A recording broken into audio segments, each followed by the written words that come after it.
Okay, so this is the one book that you need to make sure you've read in order for you to fully understand yourself and in order for you to fully be able to manifest. This book isn't any book you can find online. It's not a digital book that you can find online. It's not a book that you can buy. It's not a physical book that you can buy from the library. This book is actually something that only you have access to.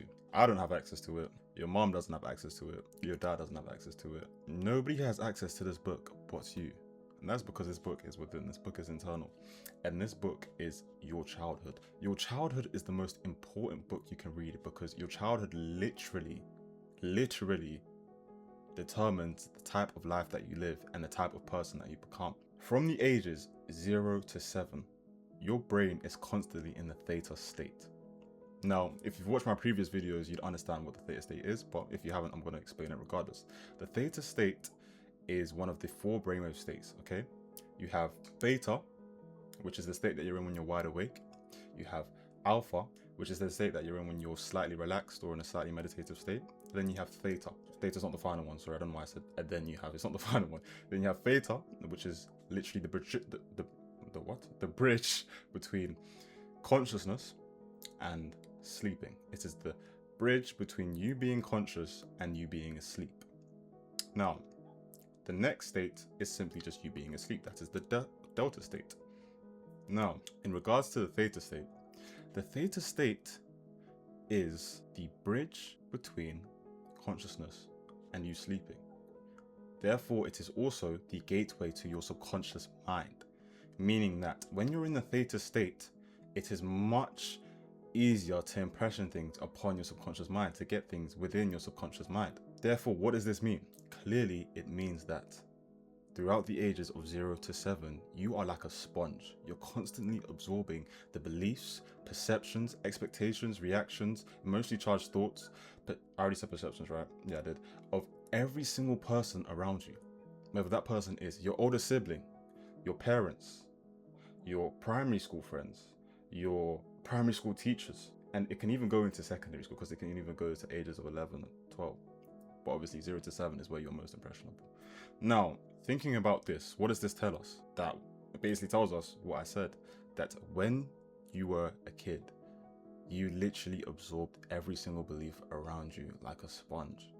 So therefore, there are literal patterns within your life, within your habits, within your experiences, your circumstances, and your actual life that constantly repeat themselves due to the beliefs that you have within your subconscious mind, which were developed as a child. Now, this is why I say your childhood memories are the best book to read. Journal, write down your childhood memories, write down the things that stick in your head, write down the things that brought a intense level of emotion, because these are important, these are key, these are literally the centerpieces behind why certain things happen to you.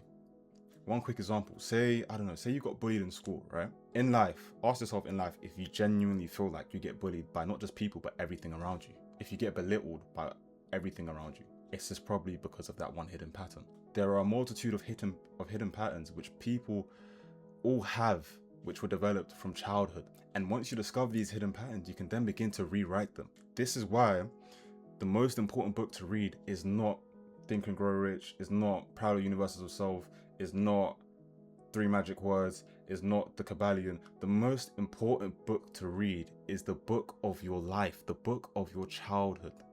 That is the most important book to read, because that book can be rewritten, and that book is what literally perpetuates the life that you live. Now, moving on to a more practical side of things. All right, cool. Nathan, I now understand that, sorry, not Nathan, Crawford, I now understand that my childhood memories are the main centerpieces behind the life that I live and why I am the way that I am. What can I now do about this? How do I rewrite it? How do I even find these hidden patterns?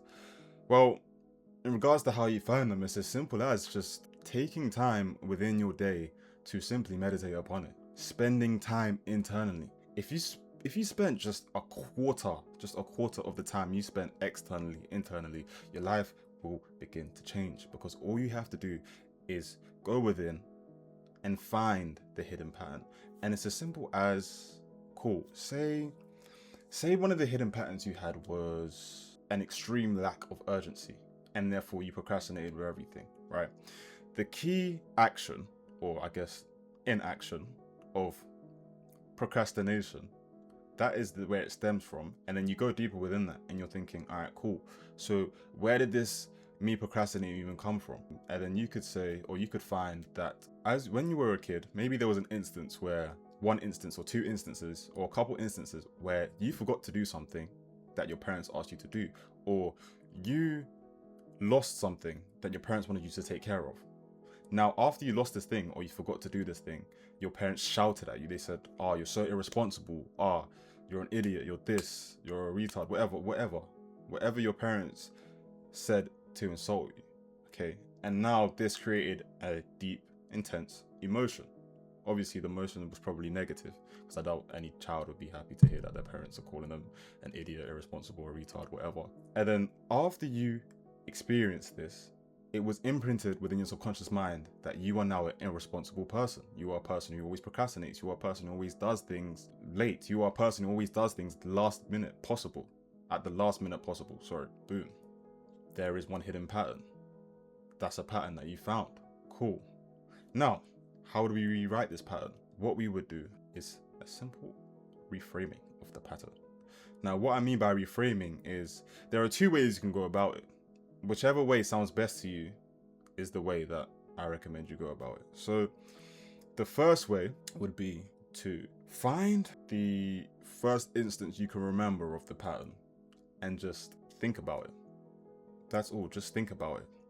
Think about it and let all those deep, intense emotions just come up. Let all those emotions just rise. Allow yourself to feel the emotions, because a lot of the time people will say, "Oh, you need to be a positive thinker. You can't feel negative emotions. You shouldn't be feeling negative emotions. You only should be feeling happy, joyous, peaceful, etc."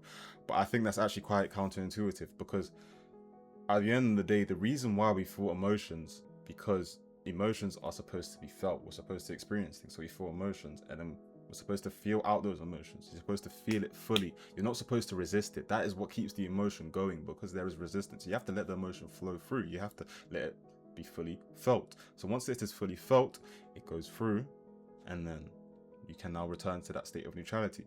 Now, once you have returned to that state of neutrality, you can then go from a point of neutrality to positivity. Okay, and how you can do this is by simply reframing. And like I said, there are two different ways to reframe.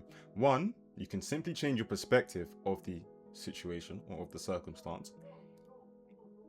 Or two, you can completely reframe the circumstance entirely. You can make it a different circumstance, because what are two things that we know about the subconscious mind? One, the subconscious mind cannot tell the difference between imagination and reality. And two, the subconscious mind has no conception of a past or a future, only the present.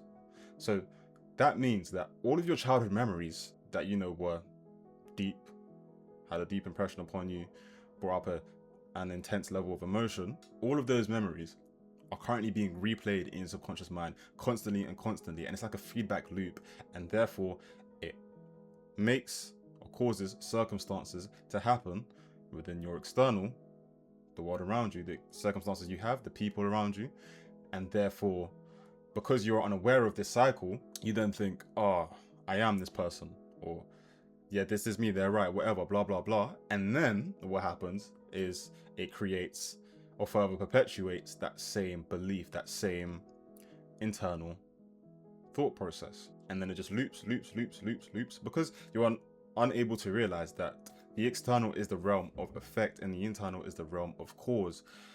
You see the effect and label it a cause, and therefore you just continue that loop. Now, like I've said, you can reframe it in two different ways. One, by changing your perspective of the circumstance, or two, by completely changing the circumstance. And what I mean by changing your perspective of the circumstance is, okay, cool. For this example, I said your parents insulting you, right? You can simply change your perspective to your parents realizing something within you that was also within them, and they didn't like the fact that you revealed it to them, and they didn't like the fact, they also didn't like the fact that it was within you because it's something they don't like about themselves. Now, before I continue, I just want to say this is not a video to say hate your parents, because your parents also did not know any better, because at the end of the day, they did not know about the external being the effect and the internal being the cause, right? To them, you were just a mischievous kid, and to them, they were taught that they just had to discipline you or tell you not to do things, right? So do not blame your parents, because blaming your parents is also blaming a part of yourself, because literally you are quite literally a carbon copy of your parents. Like, you start to see this a lot as you grow older, right? You see this, I can't lie, you see a lot of memes about this even on TikTok or Instagram Reels, where people are talking about like niggas will be talking about, oh shit, I really am just like my dad, or girls will say, oh, I really am just like my mom, or even the memes where they're talking about having a future wife, and then your daughter has a crazy attitude, and then you as the husband are thinking, yeah, this is how it feels. Literally. So that is, yeah, literally, that is that is the key aspect, really. You've got to forgive yourself and also forgive your parents while undertaking these reframings, because if you don't, you're going to struggle, because like I said, letting go of resistance is key to neutrality. If you can't let go of that resistance due to, I don't know, hatred for your parents, or anger towards yourself, or anger towards your parents, or anger towards your older siblings, or anyone who imprinted these beliefs upon you because they already had it imprinted upon them, then it's just like, you're not going to be able to reach that point of neutrality because there's resistance. So you just need to accept it, and you need to let the emotions flow. You need to let the emotions be felt fully. Get your angriest, get your saddest. Do you understand? Get your angriest, get your saddest before you get to that point of neutrality. Feel that emotion fully. Now, once you've got to that point of neutrality, like I said, get to a state of positivity by reframing it, changing your perspective, saying that your parents just didn't know what they were doing, and anything that just aligns with reframing your perspective, okay? So that you can see it as a positive, or simply just reframing the entire scene itself. Whichever one sounds easier to you is the one that you should do, because when it comes to things like manifestation, one thing you need to realize is that manifestation isn't difficult, because it's something you've been doing since you were a child. That is another way you can even reframe the perspective, right?